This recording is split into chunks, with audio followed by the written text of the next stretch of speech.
La noche del Año Nuevo de 2022, una ejecutiva exitosa, madre de 3 niños, se despide de un amigo en la puerta de su casa.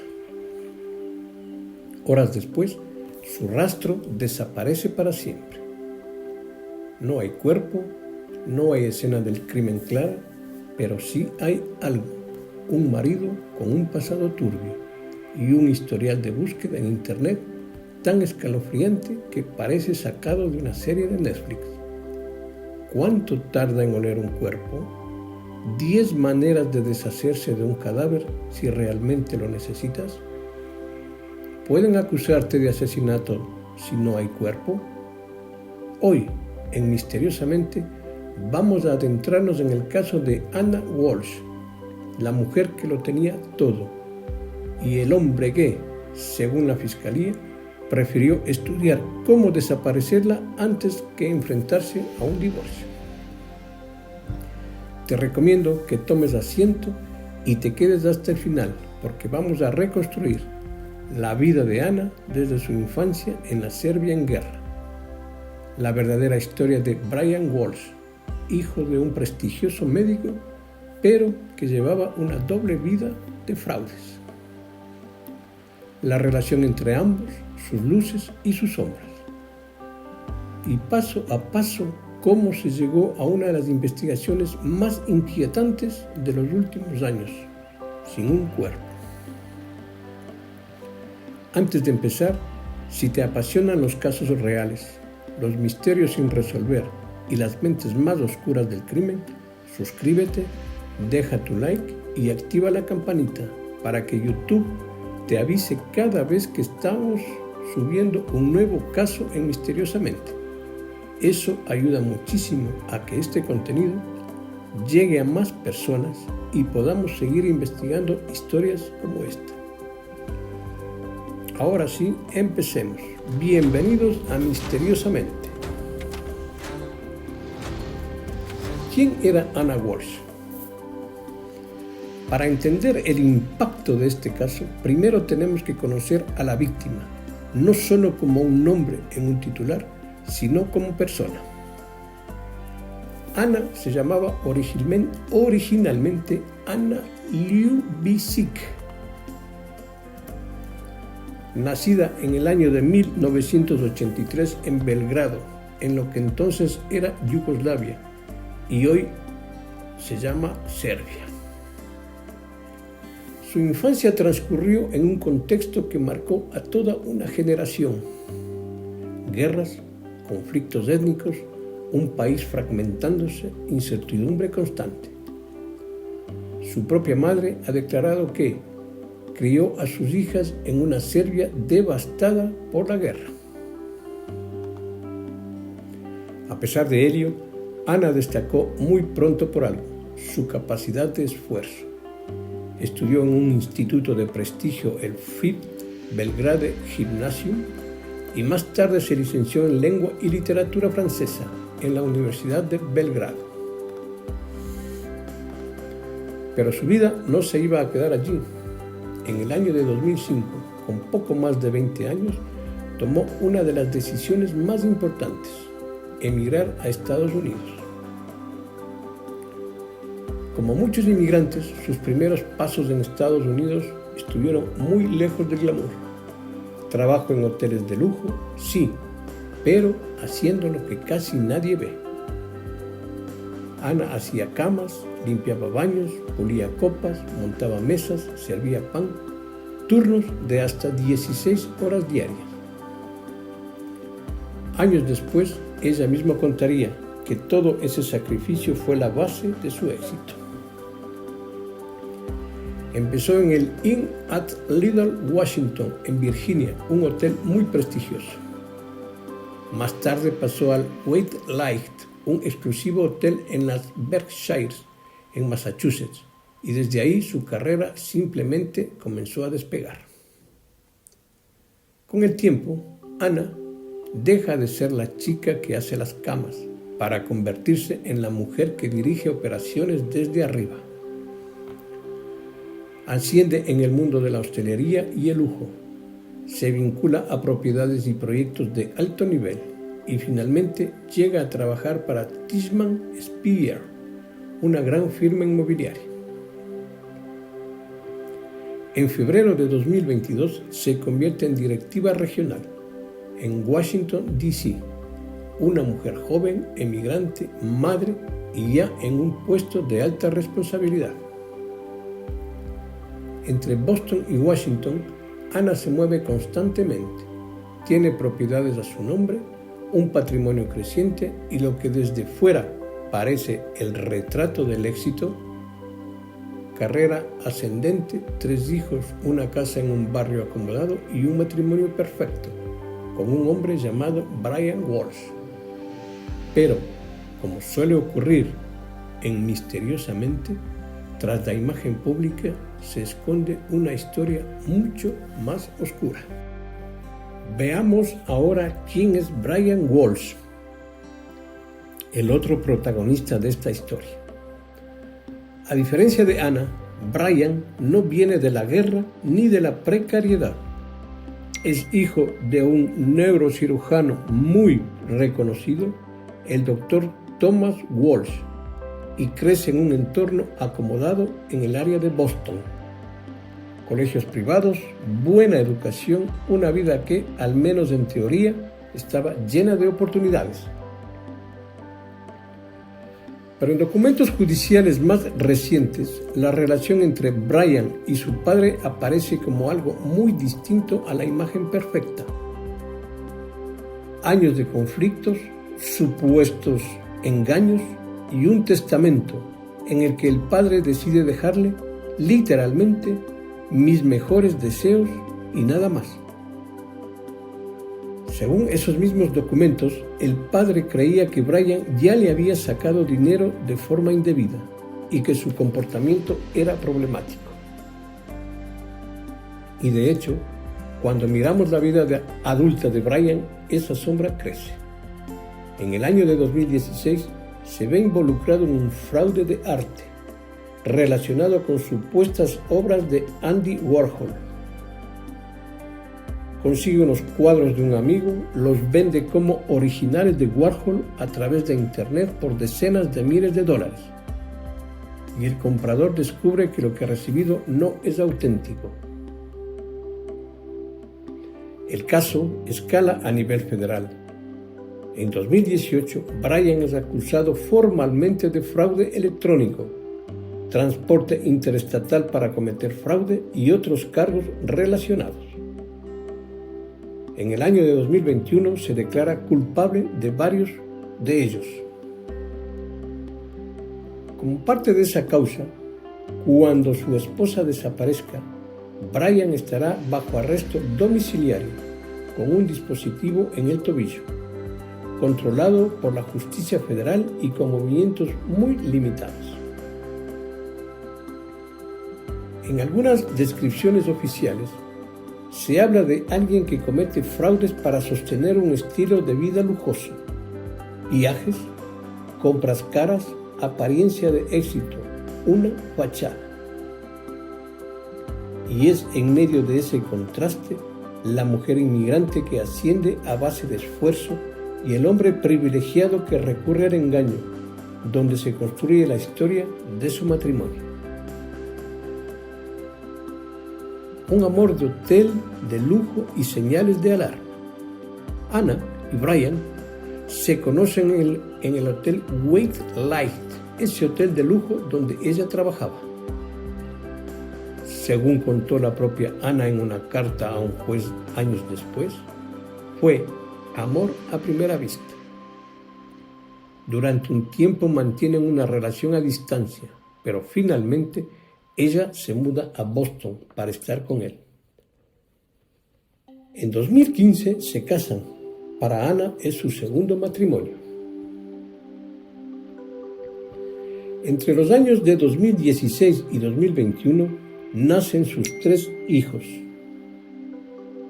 Las fotos en redes muestran viajes, cenas, celebraciones.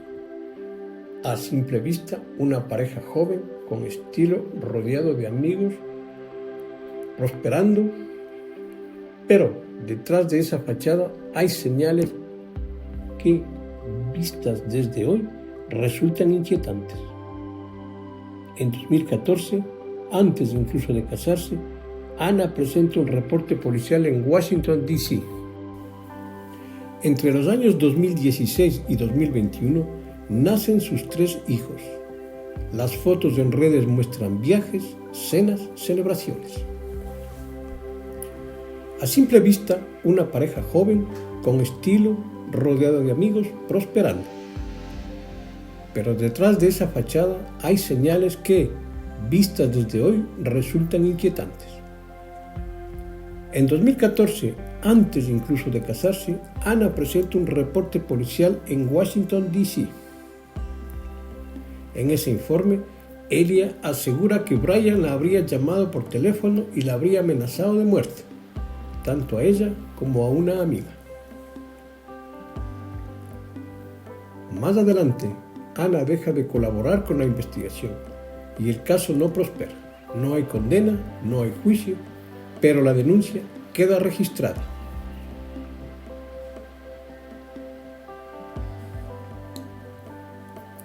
Años después, en redes sociales, aparece una fotografía de Ana con un ojo morado.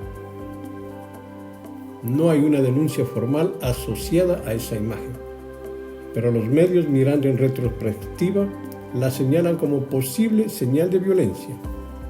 Elia nunca habló públicamente de ese golpe como una agresión de su esposo. Mientras tanto, la vida de ambos empieza a tomar caminos diferentes.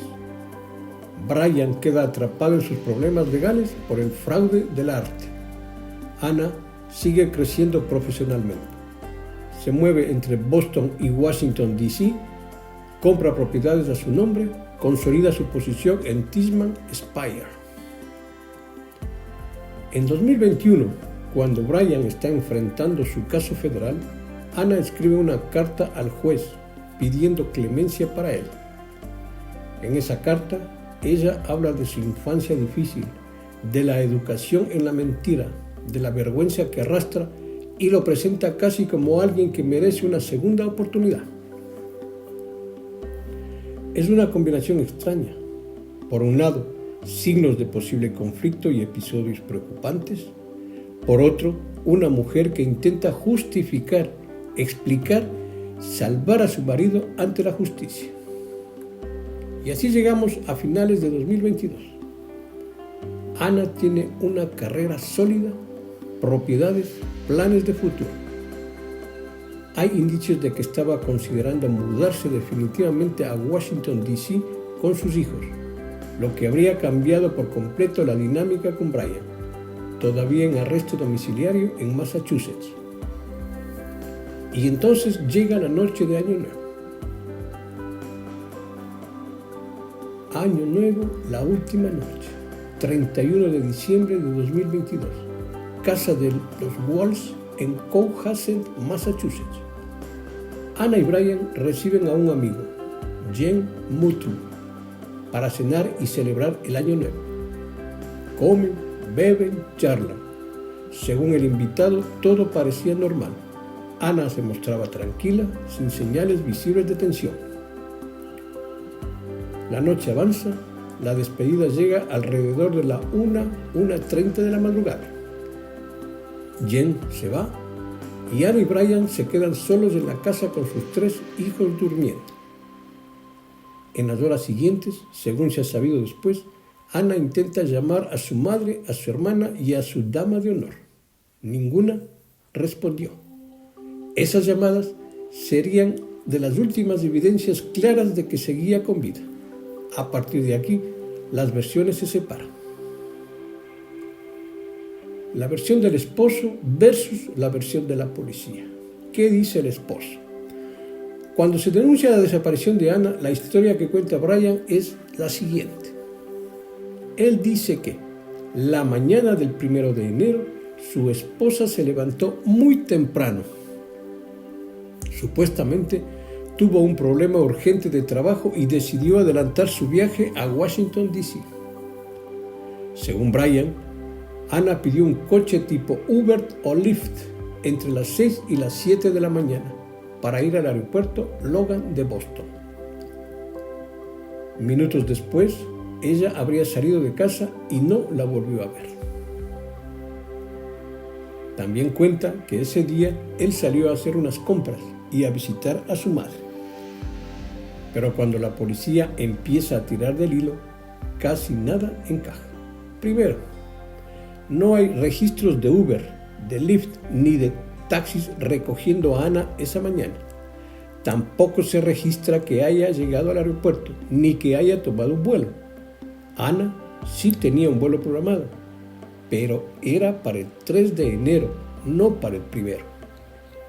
Ese vuelo nunca se llega a utilizar. Además, sus tarjetas bancarias dejan de tener actividad. Su teléfono móvil deja de generar señales de uso.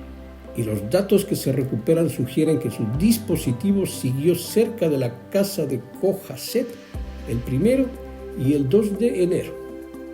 Es decir, la idea de que Ana se fue sola al aeropuerto en la madrugada del día 1 pierde fuerza muy rápido. Veamos el sótano, las bolsas y las búsquedas macabras. Cuando las autoridades registran la casa, encuentran en el sótano algo que dispara todas las alarmas. Restos de sangre, un cuchillo dañado y ensangrentado. Paralelamente, revisan el cumplimiento del arresto domiciliario de Brian, sus movimientos autorizados y las cámaras de seguridad de la zona. Descubren que el 2 de enero Brian aparece en un Home Depot, una cadena de bricolaje en las cámaras de seguridad. Va con mascarilla y guantes, como si quisiera ocultar su identidad.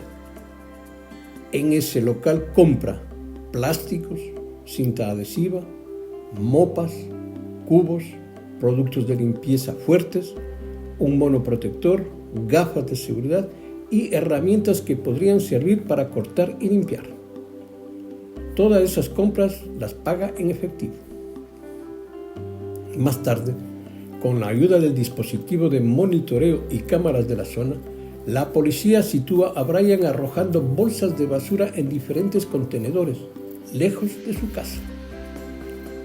Esas bolsas son recogidas y trasladadas a un vertedero en Peabody.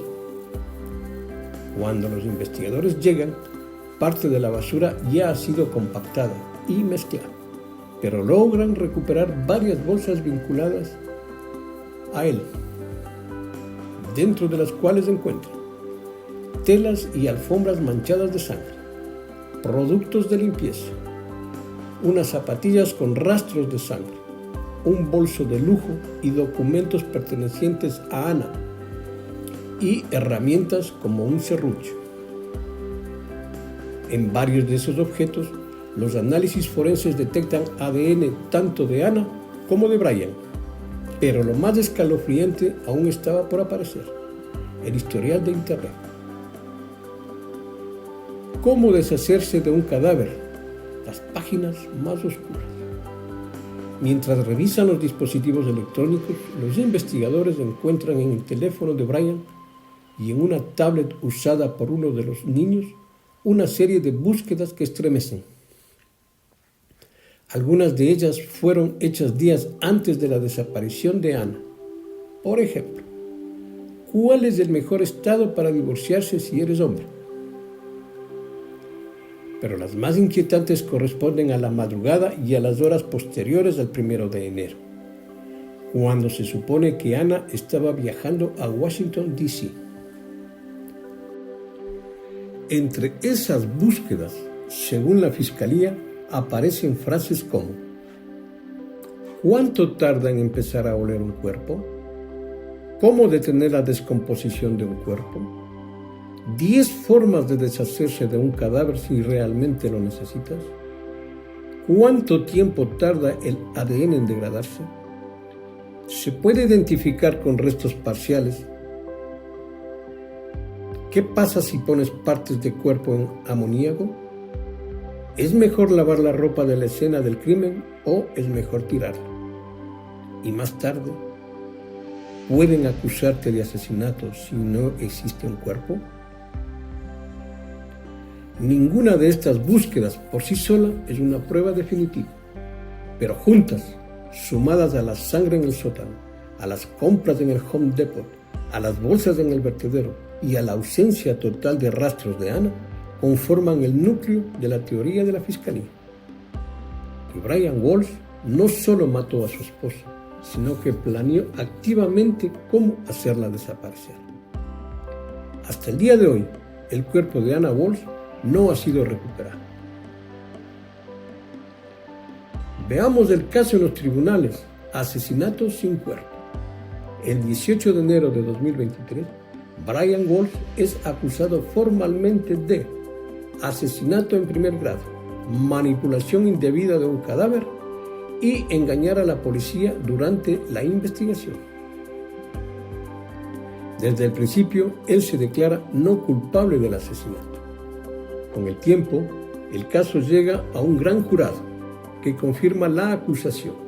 Empieza la preparación para un juicio muy mediático con atención internacional, precisamente porque hay algo que lo hace aún más complejo. No hay cuerpo. La Fiscalía presenta un posible móvil: un matrimonio deteriorado, diferencias cada vez mayores entre la situación económica y profesional de Ana y los problemas legales de Brian, el posible temor a perder el control sobre los hijos y la estabilidad, e incluso una póliza de seguro de vida a nombre de Ana en la que Brian sería el único beneficiario. La defensa, en cambio, intenta limitar qué pruebas se pueden mostrar al jurado, discute la interpretación de las búsquedas y pone el foco precisamente en la ausencia del cuerpo, argumentando que no se puede demostrar, más allá de toda duda razonable, qué pasó exactamente. En un giro reciente, Brian se ha declarado culpable de algunos cargos, como haber engañado a la policía y haber gestionado indebidamente el cadáver de Ana, pero mantiene su declaración de no culpable respecto al asesinato. Es decir, acepta haber tenido que ver con la desaparición del cuerpo, pero sigue negando haberla matado. El juicio por asesinato, por ahora, sigue su curso.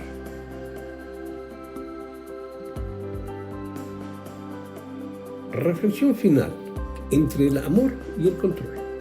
El caso de Ana Walsh es uno de esos en los que el horror no está solo en lo que ocurrió, sino también en lo que pudo haberse evitado. Tenemos a una mujer que sobrevivió a la guerra, que emigró, que trabajó hasta 16 horas diarias para construir una vida mejor, que llegó a ser una directiva respetada.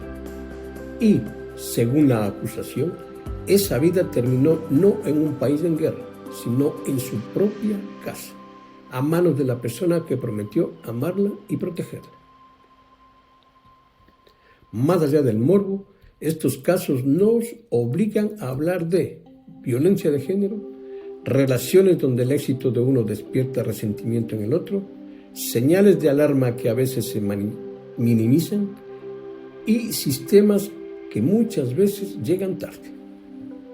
Hoy, la voz de Ana Walsh ya no puede contarnos su versión, pero las pruebas, las declaraciones, la cronología nos dejan una historia que se resiste a desaparecer.